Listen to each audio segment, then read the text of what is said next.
Producido por tupodcast.es.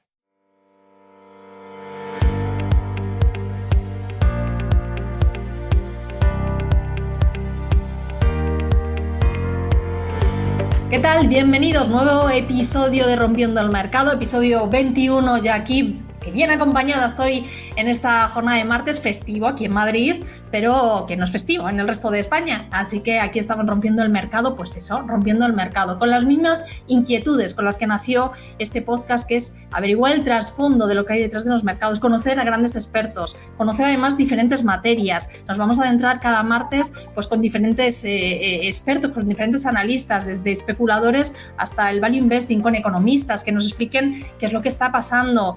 Nos vamos a centrar también en cripto, vamos a hablar de bonos, bueno, todo esto cada martes, así que aquí os acompaño y espero que nos acompañéis también en nuestra nueva era de Rompiendo el Mercado. Vendrán también expertos que ya han venido con nosotros en otros episodios y hoy tengo un placer enorme de poder estar aquí con José Carlos Díez, con presidente de Luafund y profesor de Economía de la Universidad de Alcalá. José Carlos, ¿qué tal? Bienvenido.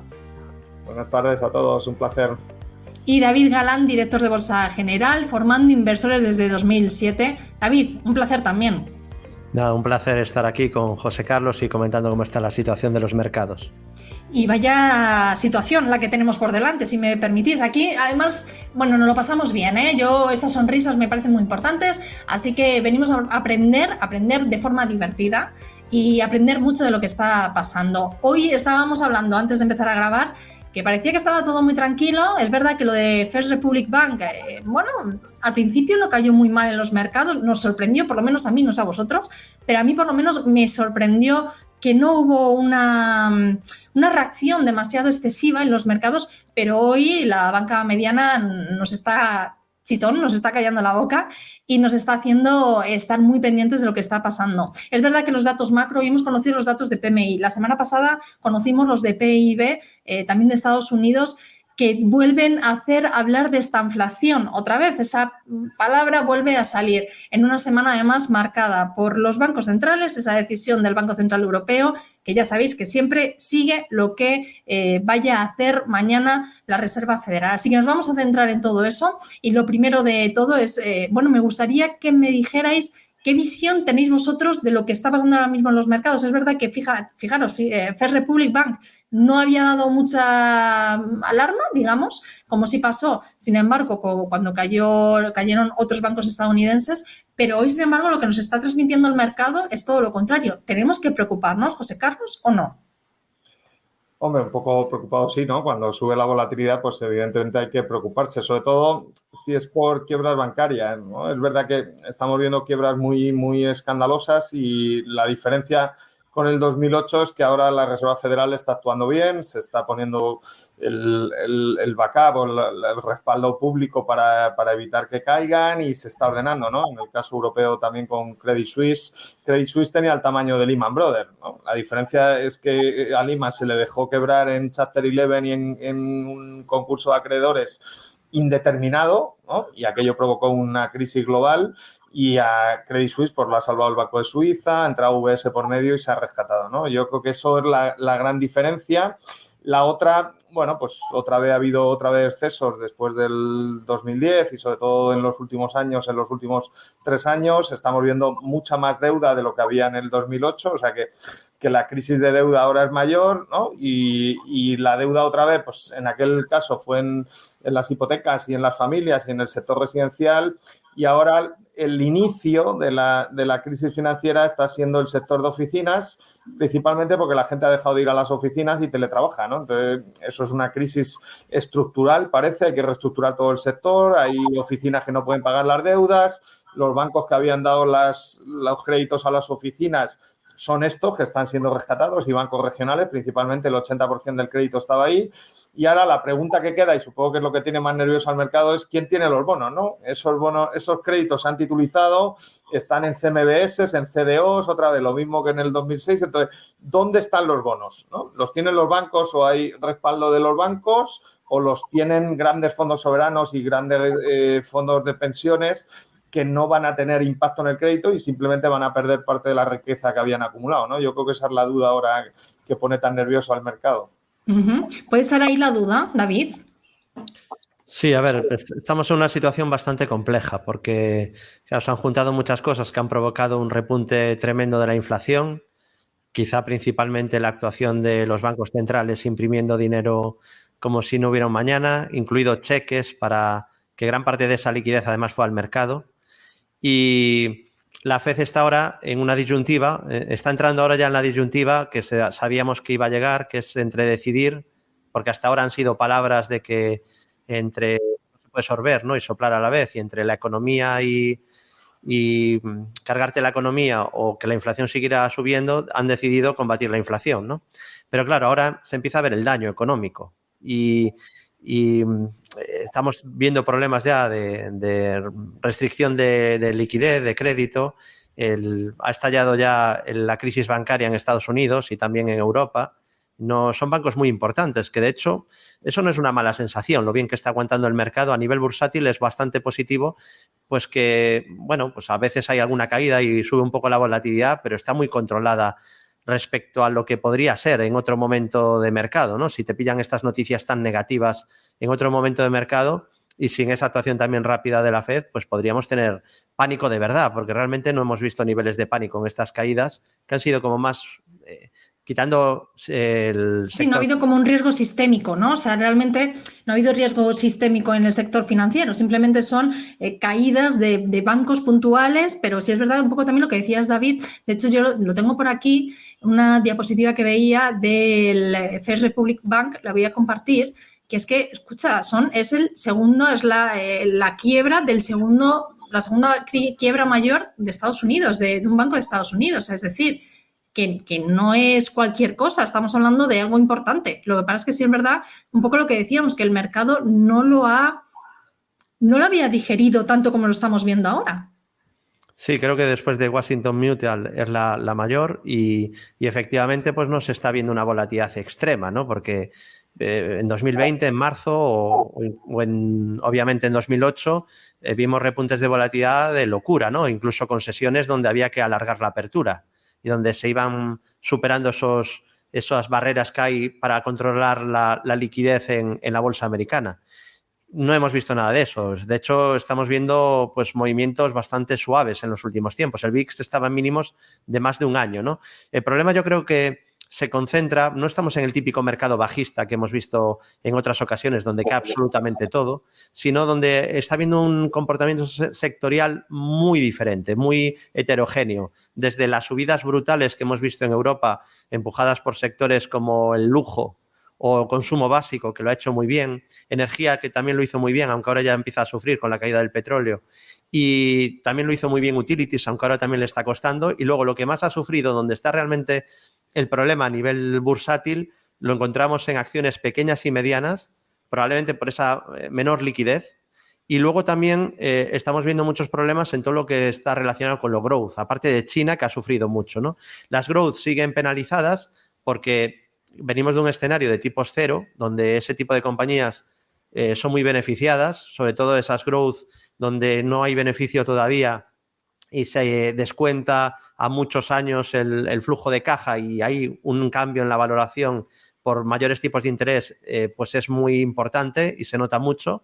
Ese tipo de acciones todavía están sufriendo y luego está ahora mismo sufriendo mucho la banca regional. Tengo un gráfico aquí que no sé si se está viendo ahora. Ahora vemos, ahora mismo. Vale, es el ETF de los bancos regionales, el KRE, y aquí podemos ver que esto sí que está ya sufriendo bastante y la caída está siendo muy importante, ¿no? Hablábamos de que cotizaba a 79 y está a 38. Hablamos de una caída de más del 50%. Entonces, esta es una parte del mercado que ahora está sufriendo mucho, porque claro, ha habido quiebras dentro de este tipo de bancos y luego ya sabemos que la banca se basa mucho en confianza, con lo cual el resto de bancos regionales pues tienen ahí una presión muy fuerte, ¿no? Sobre los depósitos y sobre si van a poder sobrevivir y a ver cuál es el siguiente.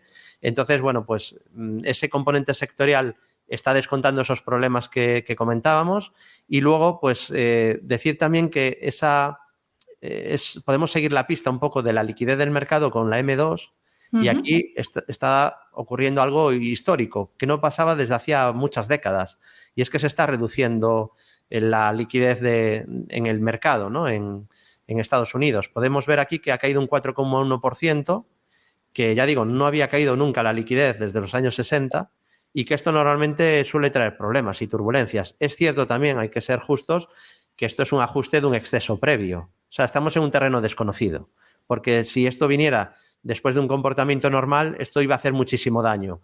Como viene después de una orgía de dinero y de liquidez y de repartir dinero por ahí, pues el helicopter money, pues no sé si esto es necesario y va a poderlo, digamos, ajustar bien el mercado, o si esto va a traer problemas muy graves como ha pasado en otras épocas anteriores.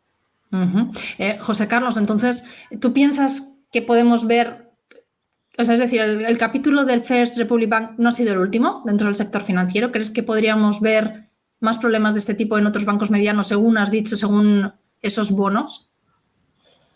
Bueno, ya ha presentado resultados otro banco y ya están hablando que es el siguiente. Y bueno, una vez que el mercado se pone así, yo creo que el mayor peligro, y lo ha explicado muy bien David, está en el tema de la velocidad con las que les sacan los depósitos, ¿no? En Washington Mutual, en la crisis del 2008, la salida de depósitos creo que fueron 15 o 18 mil millones en 3 días. Al Silicon Valley le sacaron 45 mil millones de euros en 8 horas por un grupo de WhatsApp, ¿no? Entonces, claro, en 2008 no había iPhone y teléfonos inteligentes, ¿no? Ahora es que va todo más rápido, ¿no? Yo creo que ahora ya hay ChatGPT, a lo mejor ya hasta los ChatGPT ya están diciendo de qué banco hay que sacar los depósitos, ¿no? Espera que le voy a preguntar, a ver qué nos cuenta.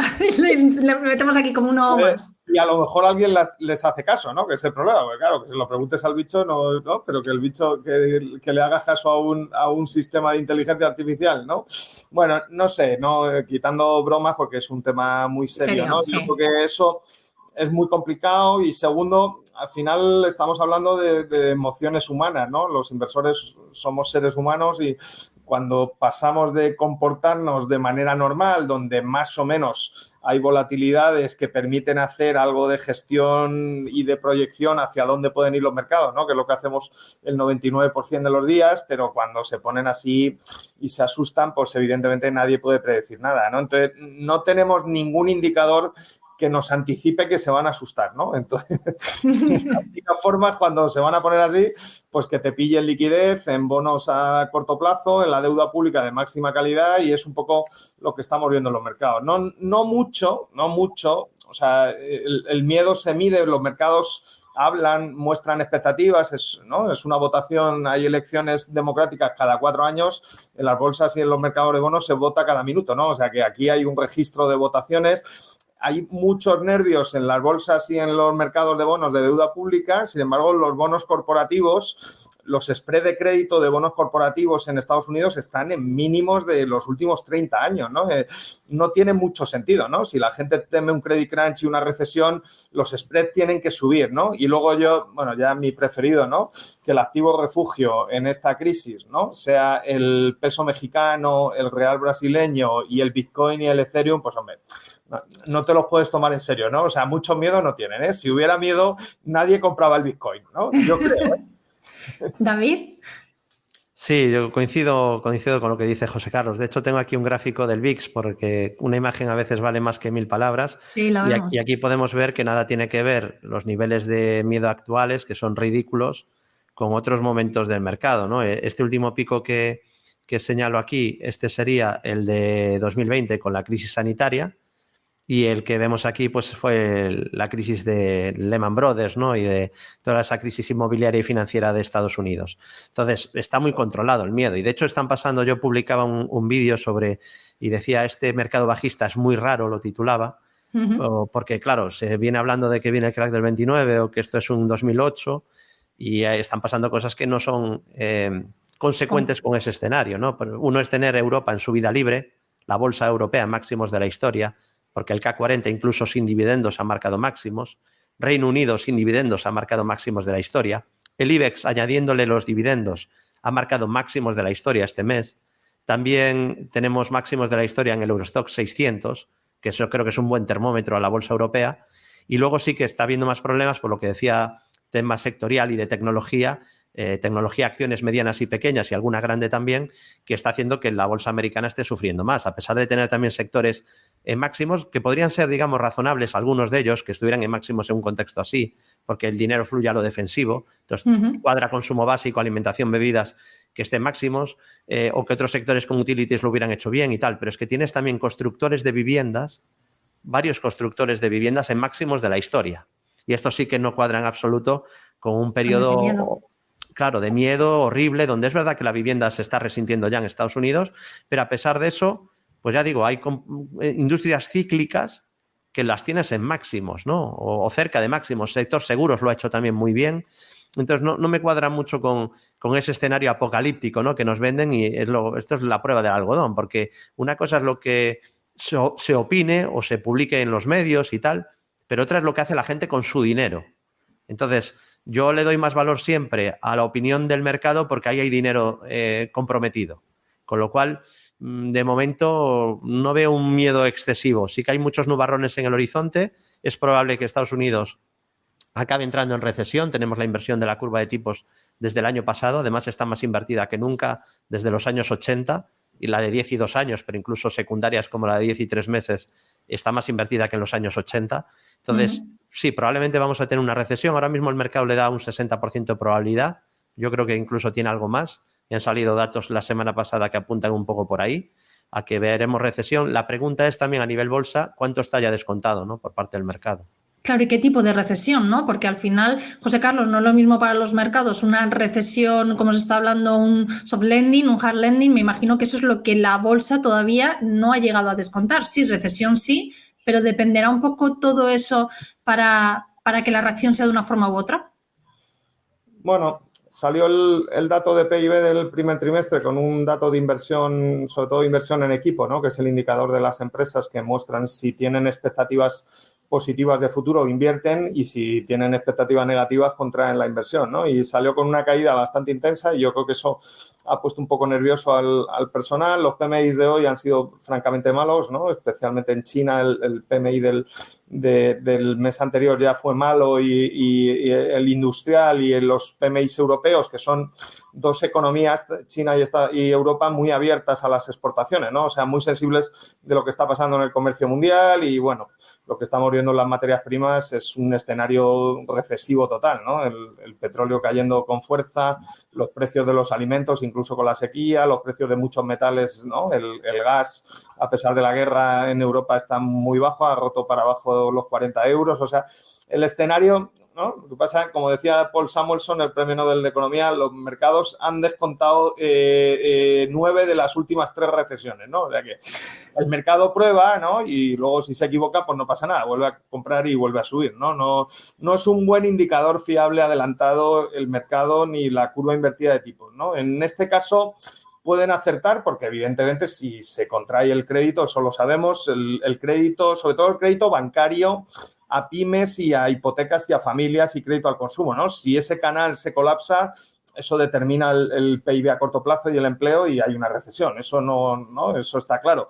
Pero bueno, ya estaban descontando la curva de tipos, la pendiente de recesión desde hace un año, y al final pueden acertar, ¿no? Yo creo que están más... Bueno, en algún momento acertarán, ¿no? Porque... más que la recesión, lo que creo que están...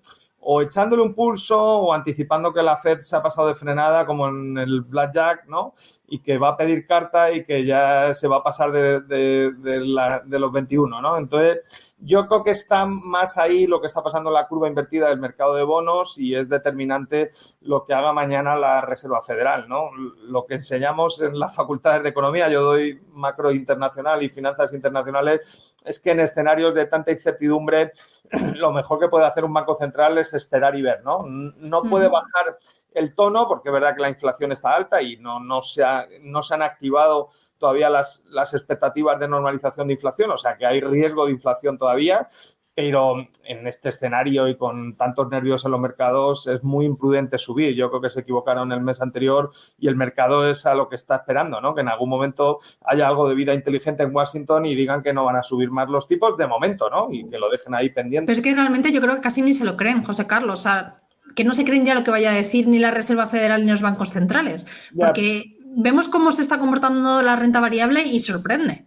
Bueno, pero eso es muy peligroso, Laura, ¿eh? Si tienes 10 trillones de dólares en bonos en el balance del Banco Central y la gente deja de creer en el Banco Central, eso en el extremo es Argentina o, ¿no? o Sí. países que han tenido crisis disruptivas, ¿no? Entonces, claro, en el dólar eso no puede pasar porque no hay mercado alternativo a la deuda pública americana, ¿no? Esto te lo dicen cuando vas a Washington. Entonces, tú sacas el dinero de la deuda pública americana y no cabe en ningún sitio, ¿no? Entonces, eso les protege ser moneda de reserva. Pero, hombre, que los bancos centrales pierdan la credibilidad es muy peligroso en la situación en la que estamos, ¿eh? Yo voy a dar solo 3 datos, ¿no? Que es el mismo, el Fondo Monetario y el Banco Mundial calculan la deuda mundial agregada de todos los países. En el año 80, cuando tuvimos la crisis de la inflación y de la energía del 79, la deuda mundial estaba en el 100% del PIB y hubo muchas crisis financieras. En el año 2007 la deuda mundial estaba en el 200% del PIB y hubo una grave crisis global financiera, y en este momento la deuda mundial está en el 250% del PIB. Se han sumado los chinos, los emergentes, los turcos, o sea, todo el mundo tiene deuda ya, ¿no? Entonces, hombre, la deuda, y yo creo que lo ha dicho muy bien David, ¿no? Sobre todo los países y especialmente las empresas que, ¿no? Pues los Uber de turno, los Tesla de turno, todas estas empresas que no dan beneficio y que para crecer necesitan endeudarse,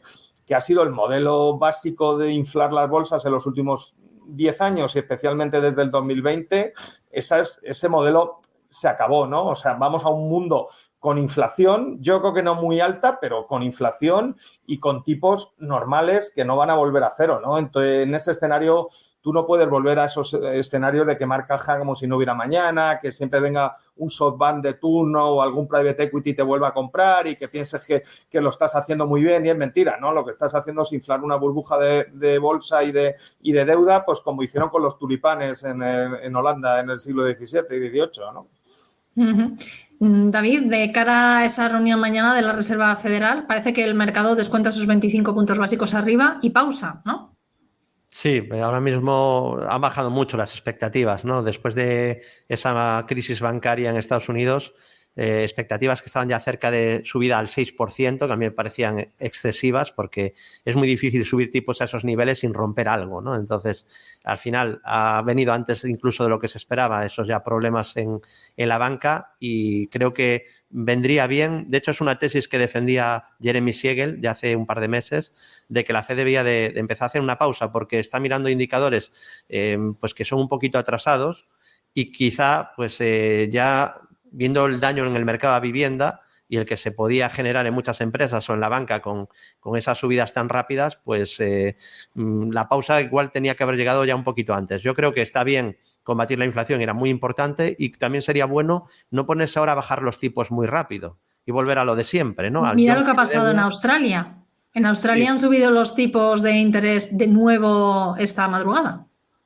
Claro, probablemente ahora vienen 25 puntos básicos y después creo que debería venir una pausa y tampoco tener rapidez por bajar tipos. De hecho, la bolsa se suele poner muy nerviosa cuando se hacen esos cambios muy rápidos, ¿no? Recuerdo una subida de tipos, creo que fuera de Trichet, prácticamente antes de la crisis, donde se subió ya para enseguida volver a bajar, ¿no? Entonces, muchas veces mejor es hacer una pausa, ver esas medidas que lleva tiempo, ver el daño que hacen en la economía o el efecto que tienen, esperar y ver esos datos, y luego siempre hay tiempo para ver qué decisión hay que tomar, ¿no? Si se sigue subiendo o toca bajar. O sea que sí, creo que viene ya la pausa.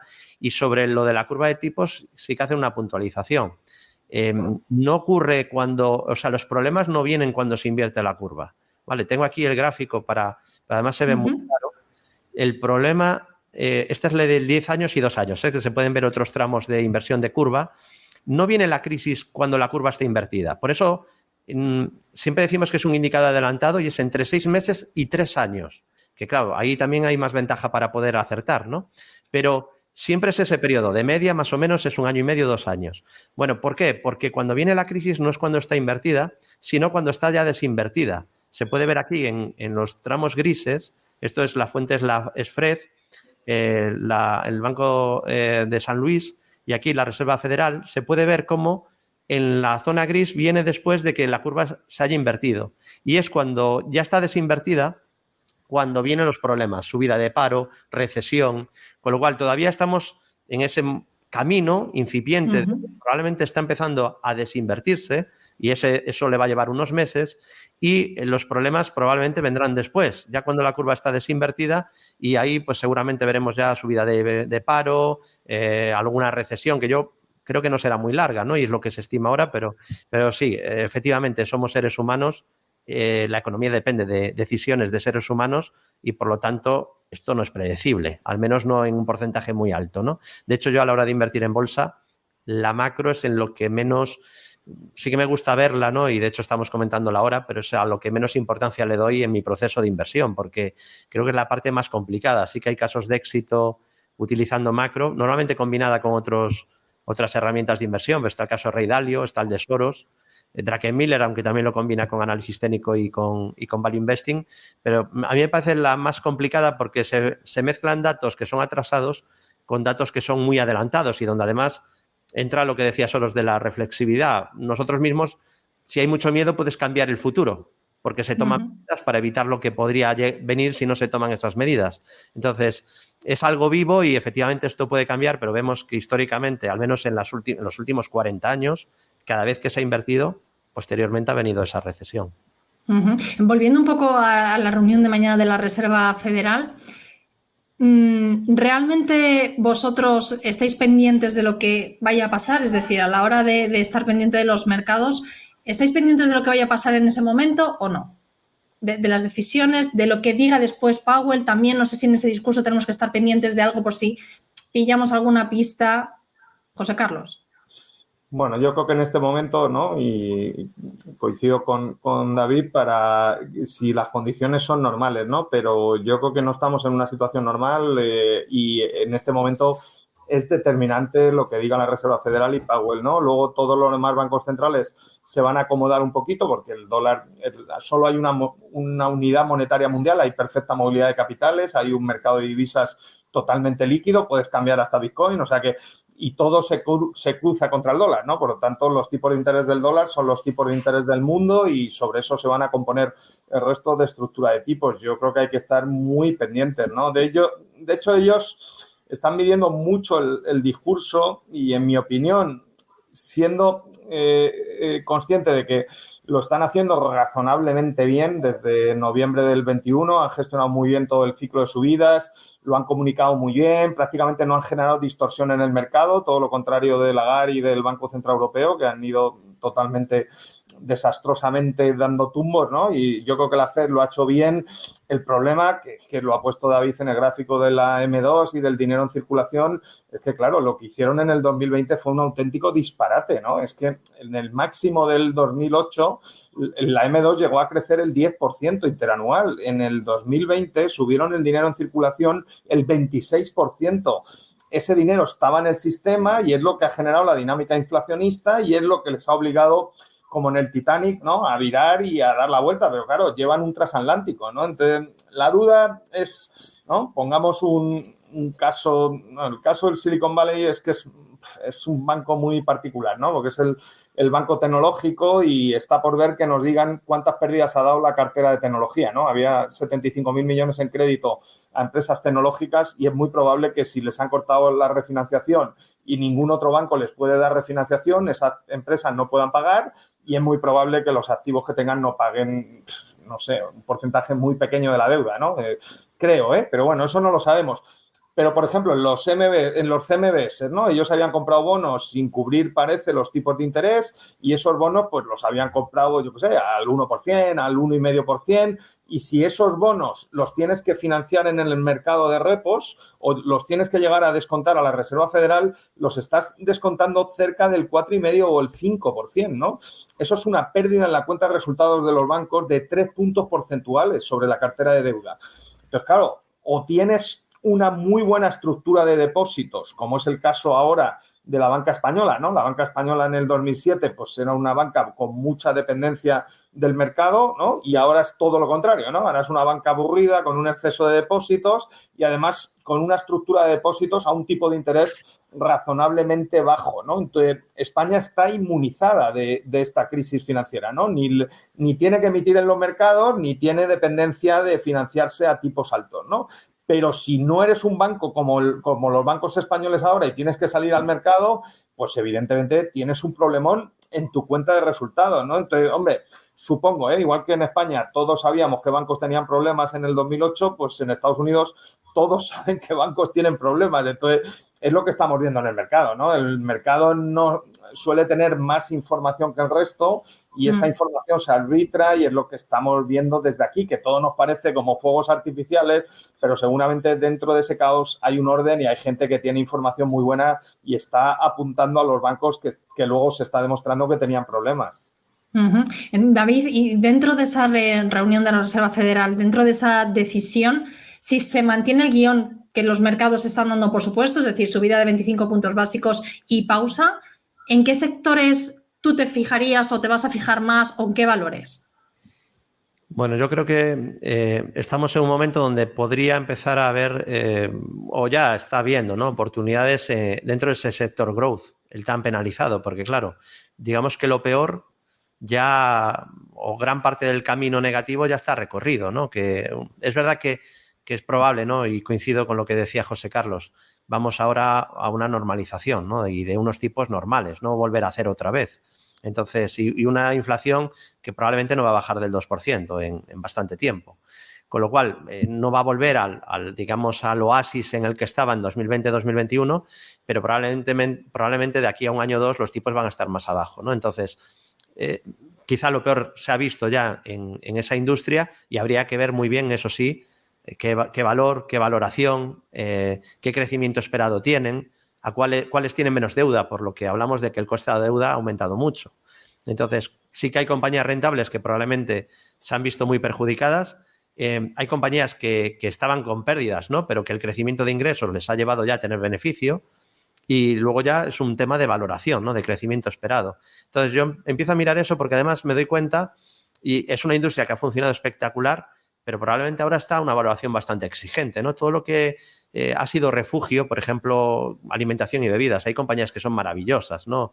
No sé, Hershey, Pepsi, Coca-Cola, McDonald's, pero eso ha subido mucho y probablemente ha recibido mucho flujo de dinero porque ahí pues veías menos riesgo y pues el inversor quería escapar de esas compañías growth donde se descuenta beneficio futuro, etcétera. Pero claro, ese flujo de dinero probablemente ha hecho que ese tipo de sectores ya no esté muy barato. Y en cambio, pues ha habido valores growth que son interesantes y que estaban probablemente demasiado inflados por esa entrada de dinero brutal, pero después de caídas muy duras están a valoraciones ya atractivas, ¿no? Entonces, buscaría... Ya digo, me gusta mucho ese sector defensivo, pero yo creo que quizá ahora no es el momento y empezaría ya a buscar compañías incluso de tecnología interesantes. A mí una que me gusta muchísimo, pero ahora ya ha recuperado bastante, es Microsoft, porque está presente en muchísimos nichos de crecimiento. Es que está donde hay que estar, está. Y es verdad que estaba a una valoración un poquito exigente, normalmente siempre lo va a estar. Cuando el mercado se da cuenta de la calidad de una compañía que encima tiene crecimiento, es imposible casi comprarla a PER 15 salvo que te venga un 2008, ¿no? Una crisis que realmente hace que el inversor venda porque tiene que vender todo, porque pues, le saltan los margin call y hay que vender lo que sea, ¿no? Pero ese tipo de valores que suelen cotizar a PER 20-25 y que tienen cierto crecimiento, pues creo que a esas valoraciones de PER 20-25 y con crecimiento esperado siguen siendo muy atractivos, ¿no? Y ahora están un poco denostados y probablemente eso permite no comprarlos a precios demasiado altos. Tengo una diapositiva que me pareció muy interesante, donde se muestra cómo se ha comportado el S&P 500.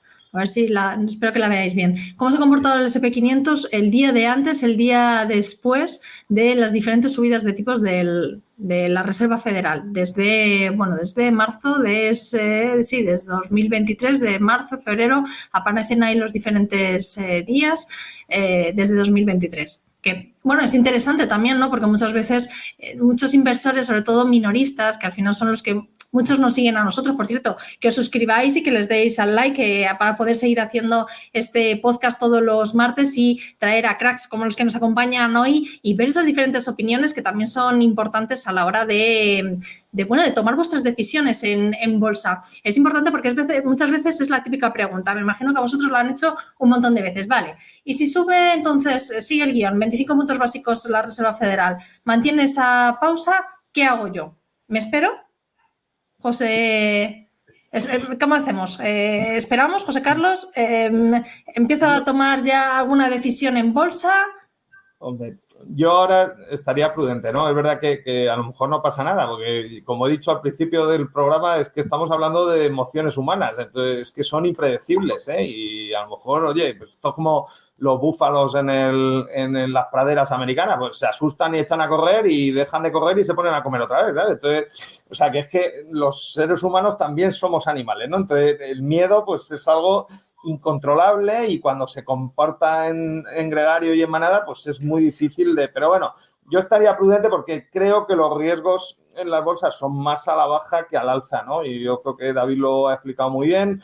Creo, y lo hemos nombrado aquí varias veces los dos, ¿no? Que hay que ir a ver empresas que estén generando caja, y ha dicho Pepsi-Cola, Coca-Cola, pues claro, esos son vacas de generar caja, como dice Warren Buffett, ¿no? Entonces, claro, eso les da igual lo que pase en los mercados de crédito, ¿no? Si ellos financian a las entidades financieras y a los mercados, ellos compran bonos en las tesorerías, ¿no? Entonces, esas empresas son más resilientes a este tipo de crisis que les puede afectar porque les pueden caer las ventas, evidentemente, pero no tienen problemas, ¿no? Nosotros ahora estamos con Luafan en mercados no cotizados, ¿no? Y llevamos anticipando este escenario de excesos en la política monetaria desde el 2017 prácticamente, y para nosotros es una bola negra que una empresa esté en pérdidas. O sea, si no miramos el EBITDA, ¿no? Sobre todo el EBITDA ajustado porque si son empresas tecnológicas se activan gastos y entonces te está saliendo caja por el gasto y tú dices que te aumenta el beneficio, ¿no? Que es una cosa que los judíos españoles del siglo XIII pues dirían, esto no lo podemos entender, ¿no? O sea,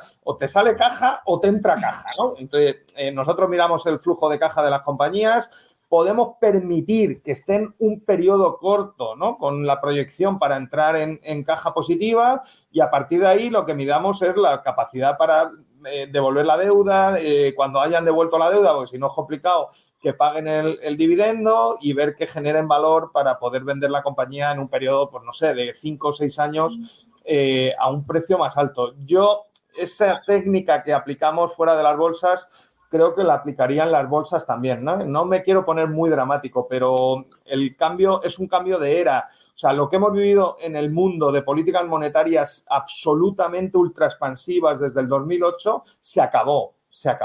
La inflación... ¿Crees, ya que me estás sacando esto, ¿crees que va a haber más QEs? Bueno, puede haber QE rápidos como el que hicieron en la quiebra del Silicon Valley, pero lo han vuelto a drenar, ¿no? Porque, claro, tú no puedes estar preocupado por la inflación inyectando dinero en circulación, porque, repito, eso es Argentina, ¿no? O sea, Argentina dice que está muy preocupada por la inflación, pero no para de emitir dinero para comprar deuda pública al gobierno, ¿no? Entonces, y en Argentina la inflación está al 100%, ¿no? Entonces, yo creo, sin llegar al extremo de Argentina, ¿no? Hemos entrado en esa dinámica. O sea, en el 2008 tú tuviste una crisis de deuda donde la deuda ya se había emitido, ya se había gastado, y para evitar la quiebra del sistema bancario tú metiste mucho dinero en circulación y macheaste los balances privados y públicos, ¿vale? Y no hubo inflación porque ya se había gastado antes del 2008. En el 2020 no había ningún problema de ese tipo y metieron la misma cantidad de dinero en circulación. Llegó la vacuna, se acabó la pandemia y el dinero se ha transformado en inflación.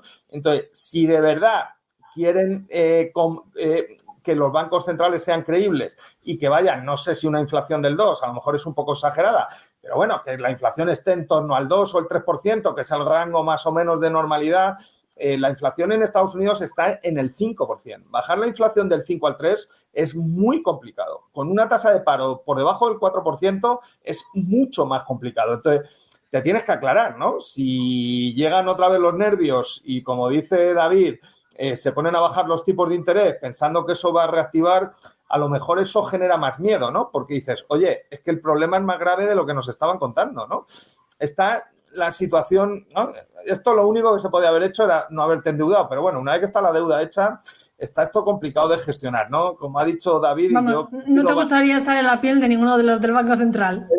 Pero coincido bastante, y no me suele pasar, Yo creo que estamos en un escenario desconocido de la naturaleza. Nunca la política económica y la política monetaria se había enfrentado a un escenario tan complicado y evidentemente lo están gestionando razonablemente bien, pero claro, nadie sabe, ni nosotros, ni Powell, ni Lagarde, qué va a pasar en el próximo año, ¿no?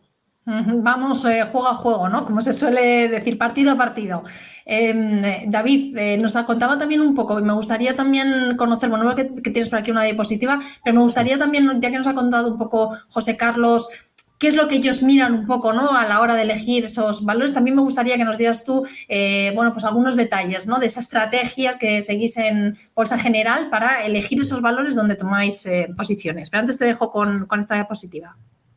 Vale, bueno, esto es lo que estoy fijándome más antes de irnos a la pregunta esta de en qué nos fijamos, ¿no? Para seleccionar compañías. Yo vigilaría mucho este índice, porque esto es un ETF a nivel de bolsas mundiales, es el AGWI, ¿no? Que digamos que representa más la bolsa mundial incluso que el famoso MSCI World, ¿no? Entonces, bueno, aquí lo que vemos es que hay una resistencia clarísima, es el máximo anterior, y de superar este nivel técnicamente, pues apuntaría que lo peor ha pasado ya. Estábamos justo en la resistencia ahora mismo, ¿no? Entonces, está muy cerca la bolsa mundial de romper resistencias, en parte porque Europa está tirando al alza, ¿no? Y los problemas están muy restringidos, ya digo que algún mercado, por ejemplo, lo que no levanta cabeza ahora mismo son las acciones microcaps, lo están pasando muy mal, está costando mucho subir. Aquí es que me sale Medium Caps. Bueno, podemos ver el Russell 2000, que serían acciones pequeñas y medianas, y aquí vemos que la debilidad es muchísimo mayor. Fijaos cómo estamos atacando casi zona de mínimos, y ni el Nasdaq, ni el S&P, ni el Dow Jones están ahora mismo cerca de los mínimos, ¿no? Entonces, está muy restringido a esas pequeñas empresas por lo que hablábamos, ¿no? Donde probablemente hay muchas sin beneficios, el coste de financiación se les ha disparado y están sufriendo mucho.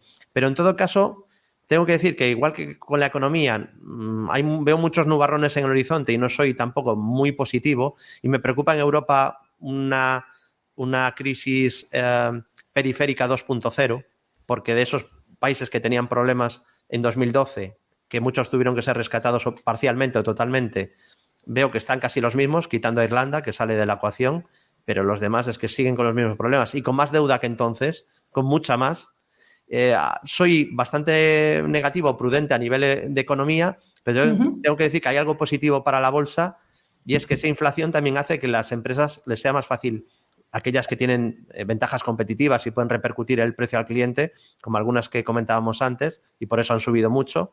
Eso también es un impulso para la bolsa. De hecho, la bolsa argentina o la venezolana, si no se ajusta por inflación, suben una barbaridad, ¿no? Entonces, probablemente la bolsa no lo haga tan mal como la gente se cree, ¿eh? Esto es una advertencia que quiero lanzar y que repetimos mucho. Y luego, a nivel de cómo elegimos o qué hacemos desde Bolsa General, pues lo que solemos hacer, ¿no? Primero, un filtro de calidad. A mí me gustan compañías que tengan crecimiento, ingresos y beneficios, que sea lo más estable posible si puede ser, eso es un extra, porque además baja la volatilidad también a nivel bursátil. Al final, el precio viene a ser un reflejo, al menos a largo plazo, de la evolución de la compañía. Entonces, cuantos menos altibajos haya en el crecimiento, también mejor.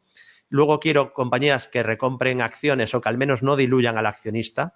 Ha habido compañías del IBEX 35 que en 15 años triplicaron el número de acciones. Así es muy difícil subir en bolsa.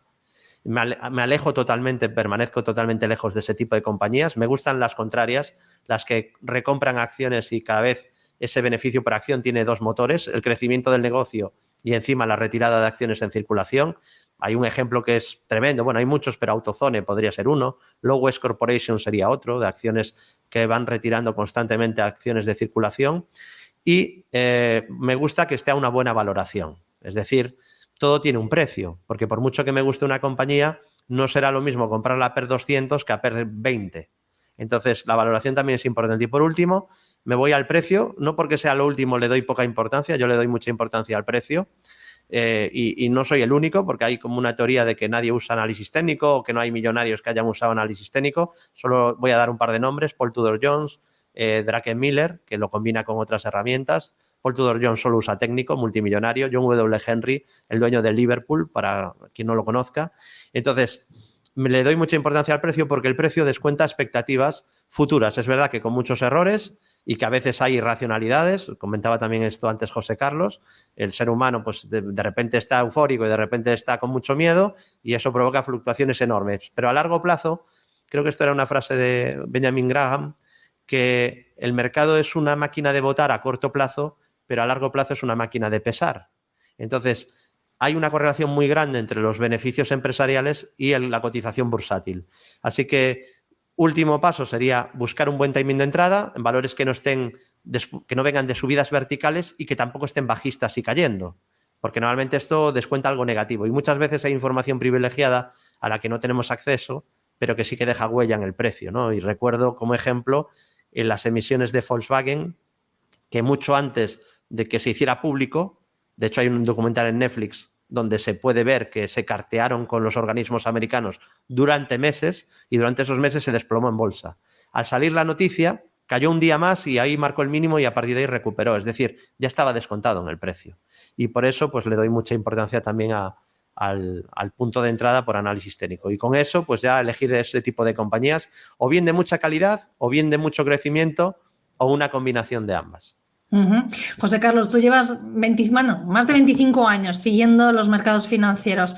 ¿Tienes la sensación de que ha cambiado mucho esto? Sobre todo indicadores, hay muchas que nos han ido acompañando a lo largo de este Rompiendo el Mercado, como José Luis Cava, por ejemplo, Roberto Moro, también hemos tenido el placer de que nos acompañe y nos decían que indicadores que antes ellos utilizaban o estrategias que ellos utilizaban se han tenido que adaptar, han tenido que seguir aprendiendo para adaptarse a la situación actual del mercado, que ya lo que antes era, digamos, Dios en los mercados, lo ha dejado de ser.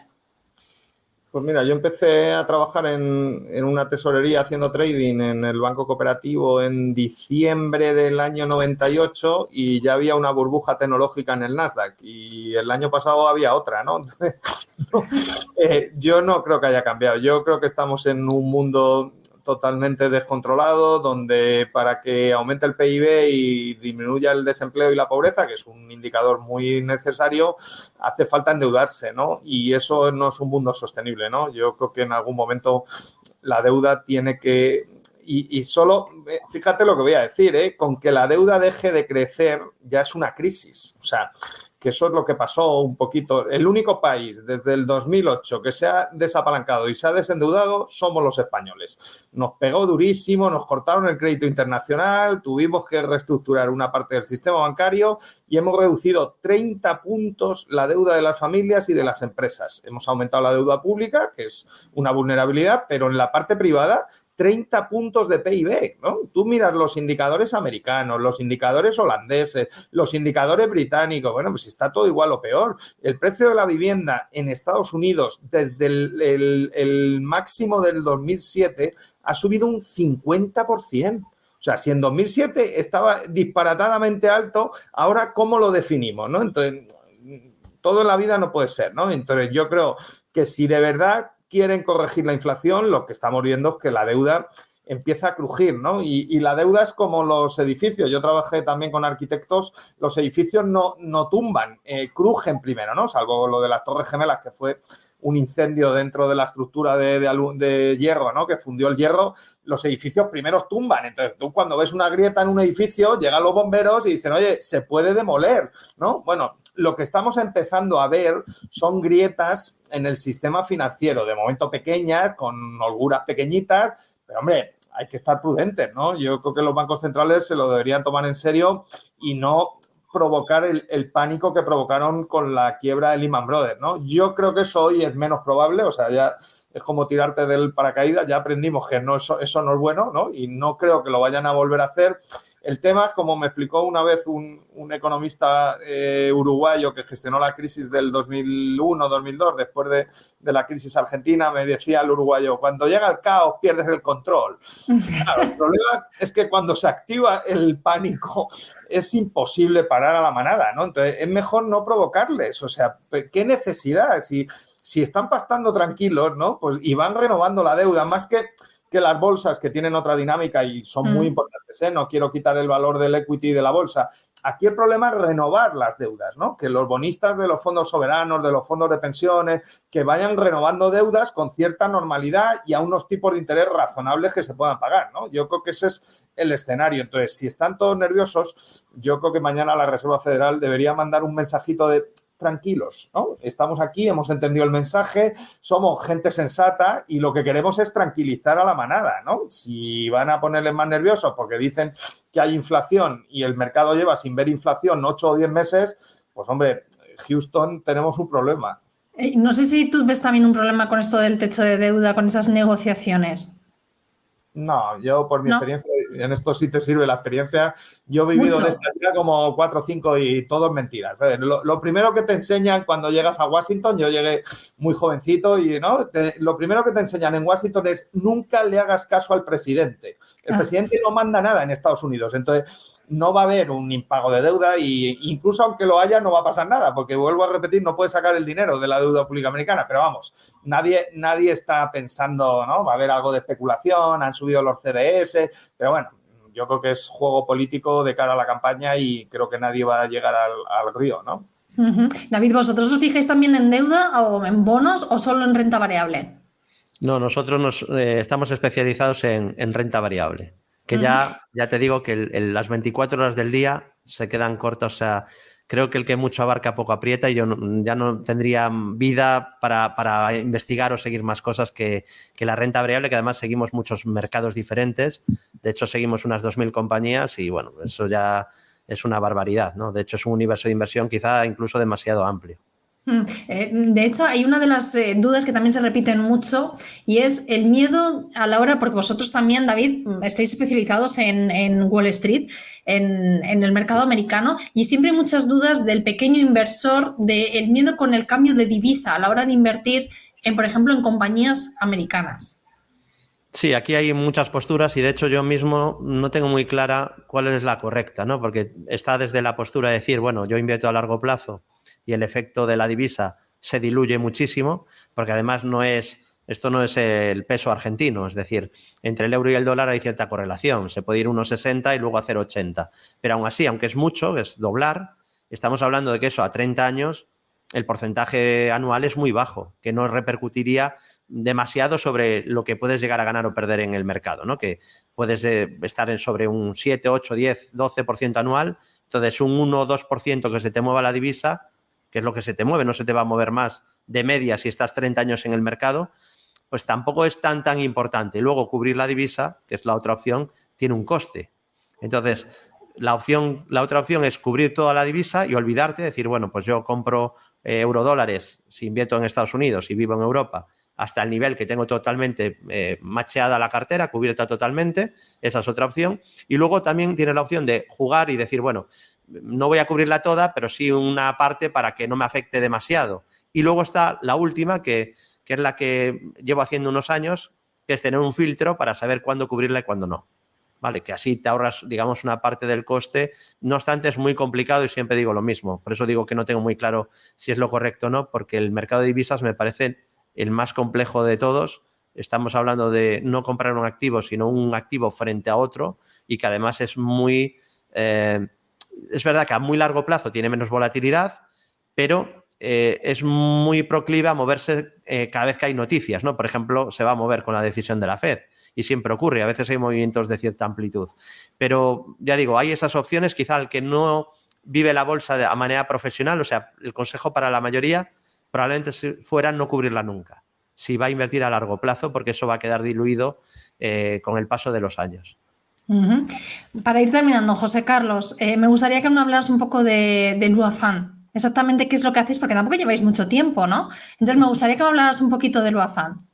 Bueno, nos ha costado sacarlo y es un fondo muy especial y seguramente por eso ha costado, ¿no? Y lo hemos sacado ya estamos en fase de fundraising, vamos a empezar a invertir en empresas que ya llevamos vistas bastantes desde hace 2-3 años y la idea es entrar en empresas con un empresario bueno, si no entramos, es lo primero que miramos, ¿no? Y luego que el proyecto o el servicio sea escalable internacionalmente. Tenemos el compromiso de que sean empresas que se transformen en multinacionales y buscamos pues sectores con crecimientos de demanda a nivel internacional, donde preferiblemente no estén regulados ni dependan de decisiones políticas y que vayan con algo de innovación a esos mercados, ¿no? Porque son mercados muy competitivos donde tienes que salir, ¿no? Entonces, si son empresas que ya lo han hecho bien en España, que ya tienen pues niveles de venta por encima de 3 o 4 millones, normalmente lo que miramos, y ya preferiblemente con beneficios, esas empresas es altamente probable que sean escalables internacionalmente. Entonces, bueno, si conseguimos posicionarlas bien en 2 o 3 países, independientemente de todo esto que hemos contado, y multiplicas las ventas por 2 o por 3 veces y llevas márgenes sobre ventas altos, pues te sale, ¿no? Haces la rentabilidad del capital al final y sale. No me digas por qué, pero finanzas viene de fin en lo último, ¿no? Entonces, si haces bien la estrategia y el negocio y los ingresos, pues con buen margen, pues te sale, ¿no? Y estamos muy ilusionados. La verdad es que ya estamos incluso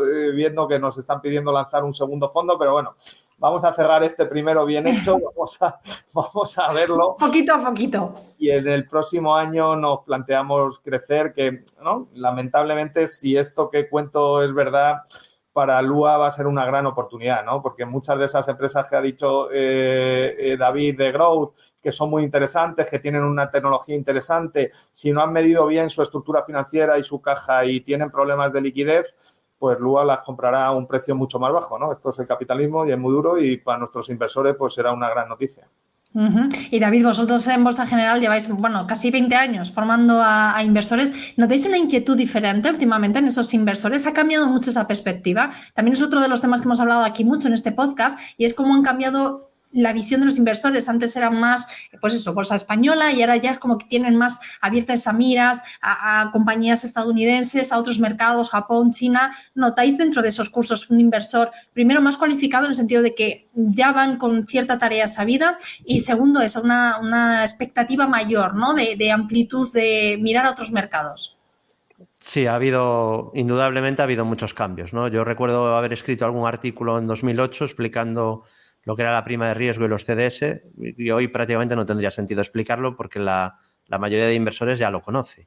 Ha habido, creo que, un crecimiento de la cultura financiera en España, dentro de que vamos todavía con mucho retraso respecto a los países anglosajones, pero creo que ha crecido muchísimo. Solo hay que ver canales de YouTube hablando de bolsa, el tamaño que tienen. Es que hay algunos que llegan casi a 1 millón, el nuestro tiene 65.000 y hay un apetito por este tipo de información y muchos medios hablando de bolsa con muchísimas visitas también. Entonces, por ese lado veo que hay mucho interés sobre las finanzas. Luego, lo que sí que creo que lo peor que puede haber ocurrido durante estos años, porque luego hay mucho más acceso a información que tiene la vertiente positiva, pero creo que tiene una vertiente también muy negativa, que es, y además uniéndolo al mundo de las redes sociales, el TikTok, la inmediatez. Ahora los vídeos, la gente joven no quiere consumir vídeos de 1 hora y media o de 2 horas, los quiere consumir de 1 minuto o de 2. Entonces, creo que esto genera impaciencia y no profundizar en las cosas, no tener una visión de largo plazo. Esto probablemente es negativo, aunque, bueno, a mí me viene bien y a los inversores de largo plazo pues nos da una cierta ventaja, pero el tiempo de estancia media en la bolsa ha ido bajando. Y ese es uno de los cambios más importantes. Y luego sí que hay, creo que casi al extremo, una aversión a invertir en España. O sea, si antes solo invertías en lo que tenías cerca y conocías, y prácticamente todo el mundo cuando compraba en bolsa hace 20 años iba a las mismas compañías, Telefónica, BBVA, Santander, Repsol. Hoy casi hemos ido al extremo y hay muchos inversores jóvenes que es que no quieren, vamos, hablando claro, ni tocarlas con un palo. Cuando probablemente Europa estaba en una valoración tan baja que aunque no tuviera muy buenas perspectivas, había bastante potencial y por eso están tan lejos de los mínimos que se marcaron el año pasado, ¿no? Así que quizá hemos ido de un extremo en ese sentido.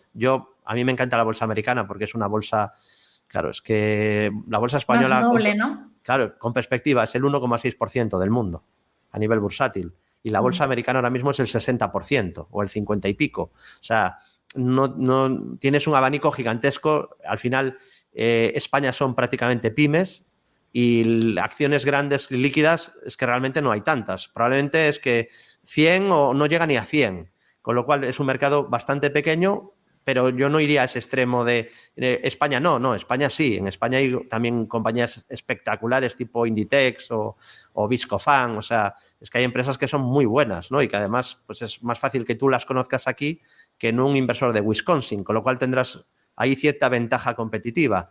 Y sí que intentar librarse de ese tipo de sesgos, ¿no?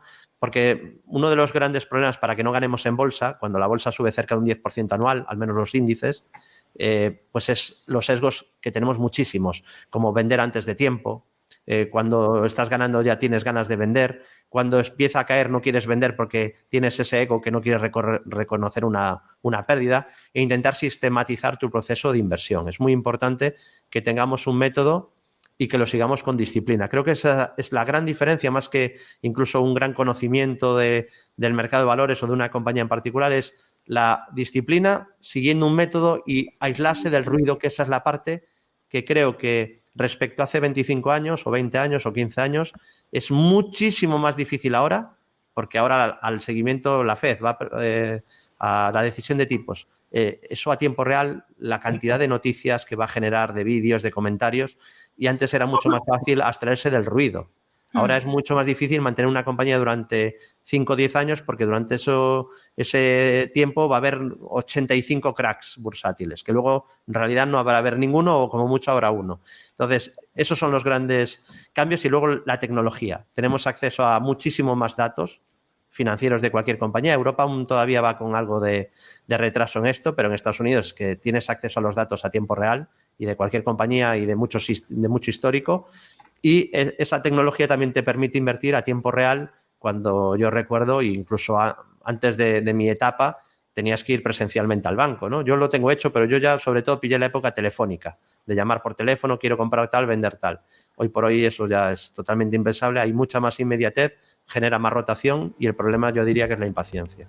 Bueno, pues nos vamos a quedar con ello. José Carlos Díaz, presidente de Luafan y profesor de Economía de la Universidad de Alcalá, y David Galán, director de Bolsa General.